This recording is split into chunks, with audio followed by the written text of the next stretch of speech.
Hey everyone. So my friend Renelle challenged me to be more authentic online. So here you go.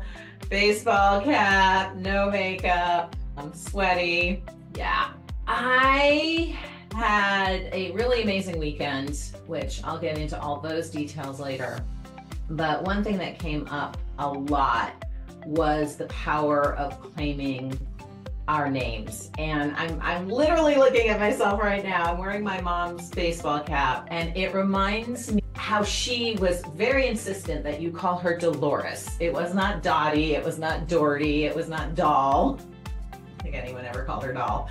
It was always Dolores. And I always thought, as a kid, I'm like, relax, I mean, come on. But after this past weekend and the discussions I've had with several of my friends, I kind of get where she's coming from. So it's really interesting and really sad. First of all, bullying sucks. I remember when I was younger, several of the neighborhood mean girls called me Vive, C-U-N-T. And at first I was like, well, that's clever because my name's Viveka. But also, obviously that hurt a lot because no young girl wants to be called the C word. And we internalize these things so much without even realizing it. And I'm sure that part of that kind of led to some dysfunction, some acting out as I was growing up. And this weekend we were talking about claiming our names, claiming our power. And then right after this weekend, I was reading Jamie Kern Lima's book, Worthy. Okay, who am I kidding? I was listening to it. And actually, I think this was just a YouTube video, which I will find and pop below in the comments. But she was talking about how we have these labels. They're like Post-its, and we have these labels and other people put them on us and we put them on us, but Viva C-U-N-T was definitely a label somebody else put on me, and how they can become so sticky that they're hard to peel off, and they become such a part of who we are that we don't even see them as a label somebody else put on us. And then later in the day, I was thinking about that and thinking about the label. And I thought, well, my name, I've had a lot of people tell me what my name means. Everything from impenetrable fortress to river of life. The Indian meaning of my name is the discerning one. And in fact, Viveka is the first step in someone's spiritual path. So it's actually discerning the truth of who you really are as you step out on your spiritual path.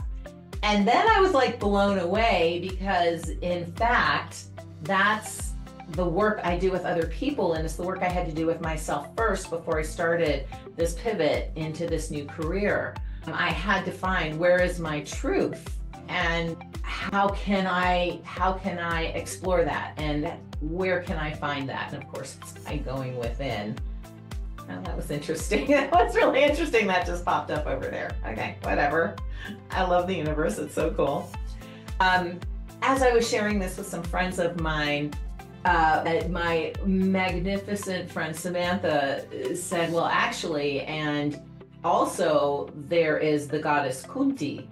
And the goddess Kunti is an ancient goddess of fertility and wisdom. Actually could generate children just because she was so fertile. She didn't need a partner, which is interesting because I don't have any actual children of my own, but I do feel like I'm mothering my clients through their transitions and pivots. Anyway, that is all to say, if you feel like somebody else's label has been put on you and that label has been affecting your magnificence in the world, has been dimming your magnificence in the world, has been holding you back from truly living the life you were meant to live, I would highly recommend take the label and then find the opposite of that label. So Viva, C-U-N-T. I just don't feel like I can say the C word on LinkedIn. Viva, you know what? and then replace it with the opposite, which is Viveka, which is my actual name. And then take a little time and journal about what the power of the opposite of the word is, the power of the opposite of the label, and really internalize that. That way we can basically peel the label off, wash off all the gunk that's stuck behind, and in its place, open up and allow ourselves to really shine. So, Renelle, this one is for you, and obviously for everybody else in my audience. Mwah. Thank you for listening to me.